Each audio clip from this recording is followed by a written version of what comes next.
이번 하락기에 공매도 형들은 많이 갚았습니다. 그리고 또 차 전지로 수급이 또다시 돌아오나?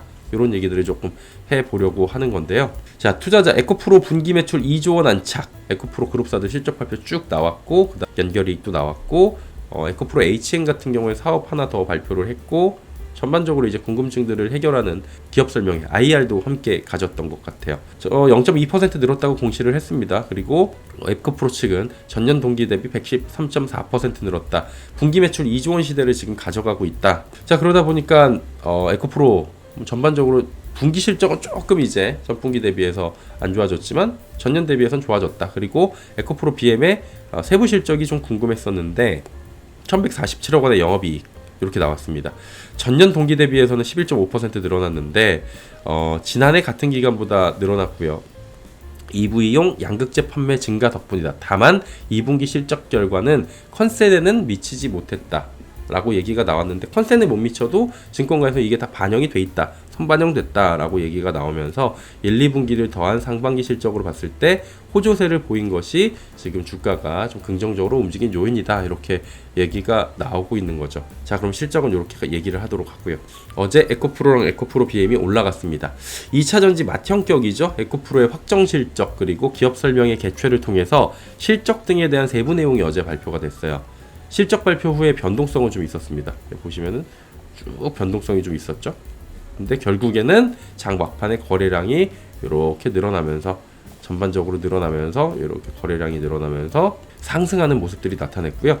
실적을 영향을 준 게 이제 메탈 가격이라고 얘기가 나와요. 그러니까 상반기에 조금 실적이 생각보다 부진했던 거는 메탈 가격, 즉 니켈이나 리튬 가격들이 좀 레깅 효과가 나타나가지고 걔네들 원재재 가격이 후반영되는 부분이 좀 나중에 나타나서 영업이익률을 조금 깎아먹었다라는 건데, 그 메탈 가격이 실제로 어땠는지부터 살펴보면 왼쪽이 니켈 가격, 오른쪽이 리튬 가격입니다.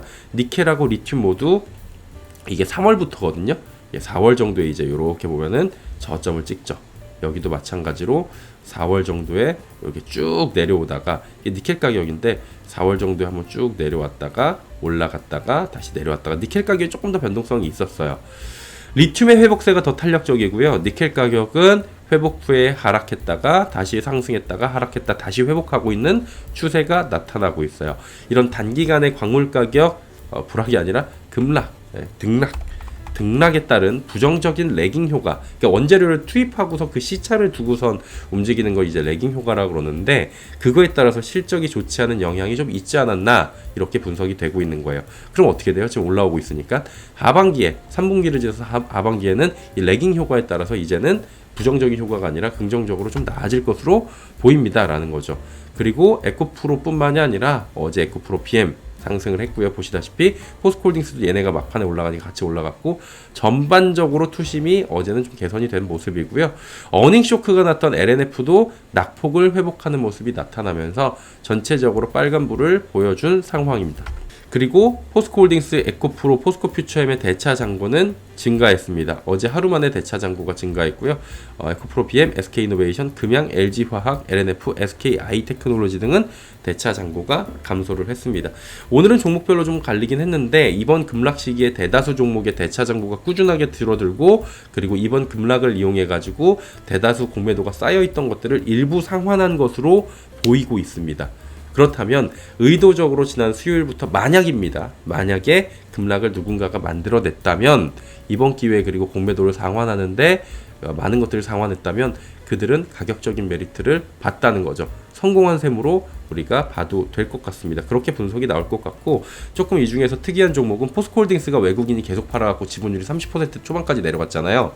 포스코홀딩스가 2거래일 연속으로 외국인들이 매수에 들어오고 있는 상황이다, 이렇게 보시면 될 것 같습니다. 그러니까 공매도를 조금 이제 포스코홀딩스는 최근에 받고 있는 모습들도 확인이 되고 있습니다.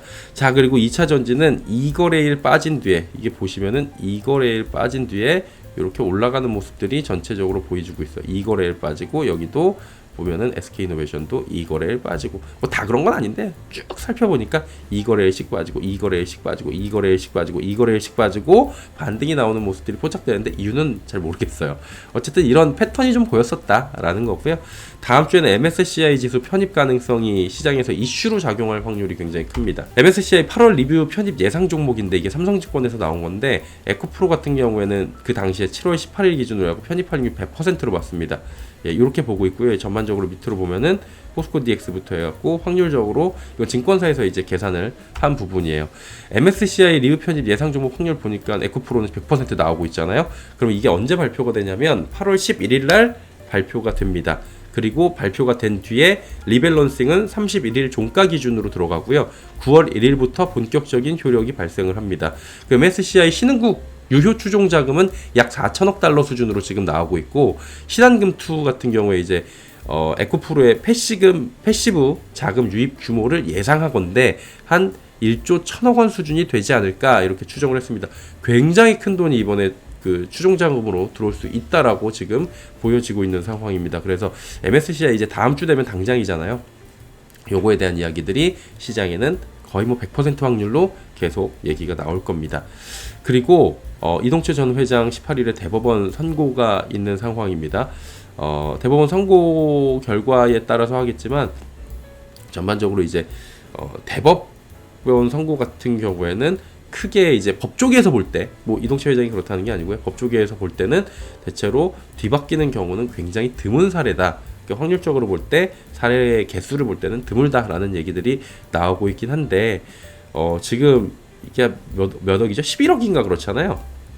금액이 11억 원의 추징금 나오고 뭐 벌금 35억 원 선고를 했다고 하는데 11억 원을 챙긴 혐의로 재판에 넘겨졌다라고 하는 건데 물론 이제 지금 금액이랑 그 당시에 시가총액은 달랐겠지만 이게 기업 회장이 11억 때문에 그랬겠느냐 뭐 이런 얘기들도 나오고 있는 상황이고 한편에서는 야 그래도 이거는 한 건 한 거다 이유는 어쨌든 간에 이런 얘기들이 나오고 있는 만큼 한번 이게 결과에 따라서 시장에 주는 영향도 분명히 어느 정도 있을 겁니다.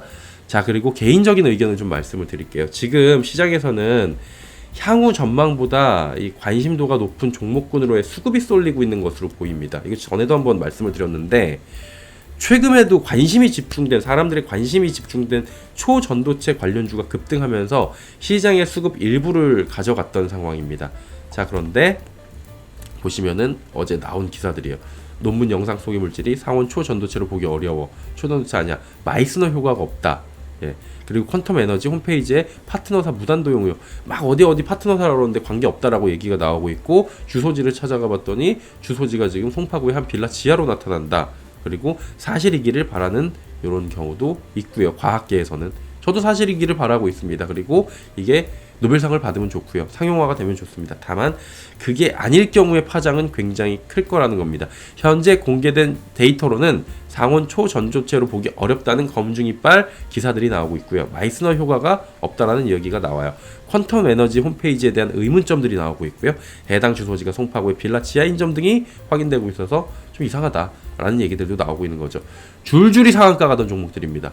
그래서 무슨 얘기가 나왔냐면 2차 전지에서 지금 여기로 수급이 올라가가지고 개인들이 여기로 다 갔다 뭐 이런 얘기들이 나왔는데 시간의 거래에서 하한가로 직행한 상황입니다. 자 그리고 보시다시피 덕성, 뭐 신성 델타테크 이것뿐만이 아니라 대다수의 종목들이 지금 하한가에 들어가 있는 상황입니다. 나오잖아요. 오늘 아침 기사예요. 5시 21분 2차 전지 놓친 갭이 이번엔 초전도체 테마주의 불나방 거래량 10배가 늘었고 퓨처엠은 거래량이 반토막이 났고 포모다 그래서 일로 갔고 예, 주가 변동성 주의해라. 마이스너 효과가 없다. 그래서 이제 오늘이죠. 내일이 아니라 오늘 굉장히 높은 확률로 실망 혼절 매물들 주가 급락이 펼쳐질 수밖에 없겠죠. 몰렸던 자금들이 다른 곳으로 일부 이탈 자금이 나올 겁니다. 그러면 관심도 높고 여기에 전망까지 좋은 섹터를 찾아보면 어디예요? 돌고 돌아도 결국 2차 전지밖에 없다는 이건 저의 평가가 아니라 시장의 전반적인 업계의 전문가들의 평가잖아요. 예, 그런 평가가 나올 확률이 높아요. 그러면 2차 전지로 자금이 결국엔 돌고 돌다가 돌아올 수 있다. 다만 지금 변동성 국면에서 일희일비하기 딱 좋아요. 기사들도 그래요. 신문 기사들도 일희일비하면서 나오잖아요. 이럴 때는 내릴 때 조금씩 분할 매수하면서 사시면 한 2주 정도면 수익이 나 있더라고요. 분할 매수를 해보니까. 그리고 8월 시세에 다시 한번 아웃퍼폼이 좀 나와준다면 계속 말씀드린 건데 아주 작은 비중이라도 일부러 현금화를 하는 여유도 좀 필요해 보입니다. 왜 그런 생각 드시잖아요. 지난번에 뭐 급등 나온 지난주 수요일에 오전에 완전 아웃펌프 세게 나오는데 조금 팔아둘까? 라고 하시는데 하다가 못 놓치고 그때 팔아가지고 이번 급락 때 다시 샀으면 혹은 한 10%만 그때 팔아서 다시 샀으면 몇 주 더 가져갔을 텐데 이런 생각 드셨을 거 아니에요. 근데 그런 생각을 실행으로 옮기기가 쉽진 않지만 어쨌든 간에 일부는 꼭 다시 사라는 건 아니고 현금화가 어느 정도는 일부라도 있으면은 나쁘지 않은 시장이기 때문에 그런 부분들도 고려를 하시면서 적극적으로 이럴 때는 좀 보시는 것도 그리고 데이터를 확인하시는 것도 좋을 것 같다. 이렇게 말씀을 드리면서 이 얘기는 이 정도에서 정리하도록 하겠습니다.